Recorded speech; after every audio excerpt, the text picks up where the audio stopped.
Hello दोस्तों, आज मैं आपको बिहार इलेक्शंस को लेकर के काफी डीप एनालिसिस देने वाला हूं। अब तो यह रास्ता बिल्कुल तय हो गया है कि बिहार में नीतीश कुमार का जाना बिल्कुल तय हो चुका है।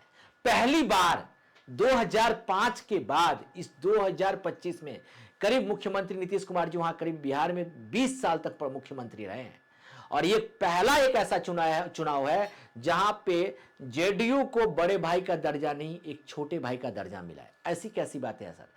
इन सब चीजों को जो सीट बंटवारे जिस तरीके से हुए हैं, ये कहीं ना कहीं इशारा कर रहा है कि अब जेडीयू का जाना तय है। खैर, जानने की कोशिश करते हैं। अब जेडीयू का पत्ता साफ है, बीजेपी ने रचा है नया चाल। ऐसी कौन सी चाल है? बिहार में जेडीयू का बड़े भाई का दर्जा छीन गया है एनडीए के सीट शेयरिंग फॉर्मूले की। यह है पूरी कहानी।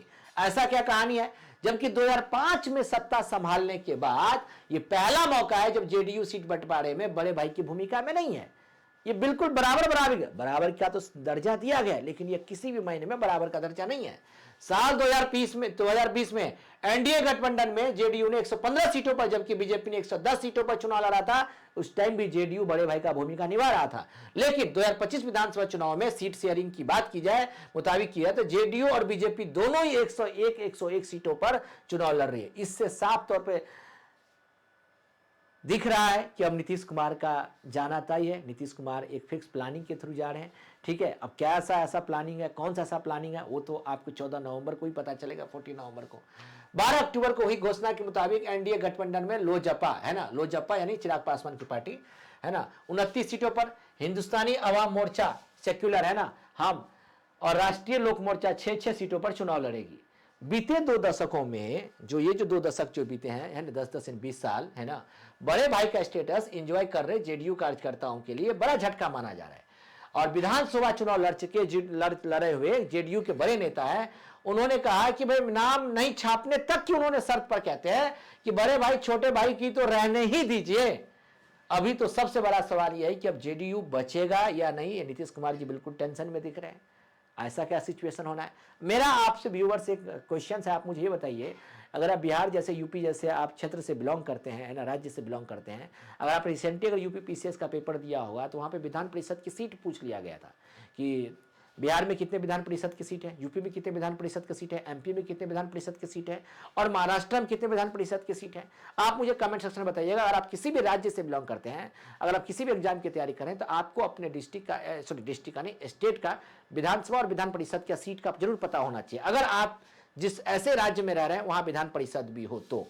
खैर, बिहार विधानसभा चुनाव की तारीखें हो चुकी है। 17 अक्टूबर चुनाव नामांकन की अंतिम तारीख है। 20 अक्टूबर दूसरे चरण के लिए नामांकन की आखिरी तारीख है और पहले चरण के नामांकन वापसी की भी आखिरी तारीख है। 23 अक्टूबर को दूसरे चरण के नामांकन जिन्होंने लिया है उसकी वापसी की आखिरी तारीख है और 6 नवंबर को पहले ही चरण में जो मतदान होगा और 11 नवंबर को दूसरे चरण में मतदान होगा। इन दोनों चरण मतदान के बाद 14 नवंबर को जो मतगणना होगा, ये साफ तौर पे पता चलेगा कि क्या जेडीयू बड़े भाई बनेंगे या छोटे भाई होंगे, है ना, और नीतीश कुमार जी की क्या भूमिका होगी। क्या नीतीश कुमार जी क्या फिर से मुख्यमंत्री बनेंगे? आपकी क्या राय है दोस्तों? आप मुझे कमेंट सेक्शन में जरूर बताइएगा। खैर, 12 अक्टूबर को जो सीट शेयरिंग का फॉर्मूला जब एनडीए नेताओं ने अपने सोशल अकाउंट्स पर शेयर किया, ऐसे में यह संशय से भरा जेडीयू कार्यकर्ताओं का निराशा ने उन्हें घेर लिया। दरअसल इस साल की शुरुआत में मंत्रिमंडल विस्तार के बाद से जेडीयू नेता बार बार कह रहे हैं कि वो विधानसभा चुनाव में काफी ज्यादा सीट पर चुनाव लड़ेंगे। पिछली बार की कंपैरिजन में 115 पे थे, तो इस बार उम्मीद था कि इनको 130 135 पे लड़ने की संभावना है, लेकिन इस बार तो 101 हो गया, उल्टा इनकी सीटें कम हो गई। खैर, 2 दशकों से बिहार की राजनीति की धूड़ी रही जेडीयू के बड़े भाई को स्टेटस दरअसल 2024 के लोकसभा चुनाव के दौरान ही संकट में आ गया था। आपने देखा होगा किस प्रकार 2024 का जो लोकसभा का जो चुनाव हुआ था बिहार में, वहीं से कंफर्मेशन हो चुका था। खैर, इस लोकसभा चुनाव में पार्टी 16 सीटों पर लड़ी थी जबकि बीजेपी 17 सीटों पर लड़ी थी। ये 2024 का जो लोकसभा इलेक्शन हुआ था वो अल्टीमेट लोगों को दे चुके थे। इससे पहले की लोकसभा चुनाव देखें तो साल 2019 में जेडीयू और बीजेपी ने दोनों ही 17 सीटों पर चुनाव लड़ी थी और वही साल 2009 में जेडीयू ने बिहार में लोकसभा की कुल 40 सीट में से 25 सीट लड़ी थी। जेडीयू अकेली ऐसी पार्टी है और बीजेपी ने 15 सीटों पर अपने उम्मीदवार उतारे थे। खैर जेडीयू के पास विरोध का कोई विकल्प नहीं है इस टाइम, है ना। जेडीयू के कार्यकर्ता बिल्कुल निराश हैं, है ना। नेता भी आप अपना अपना रास्ता तलाश रहे हैं। वो चाह रहे हैं कि किसी भी तरीके से या तो बीजेपी में जाने से हो या आरजेडी में जाने से हो, मुझे कैसे भी तरीके से मैं कम से कम सत्ता में बना रहा हूं, ना सत्ता में बनूं, कम से कम कुछ ना कुछ तो ऐसी जिम्मेदारी मिले जो मैं कुछ अपने आप को रिप्रेजेंट कर सकूं।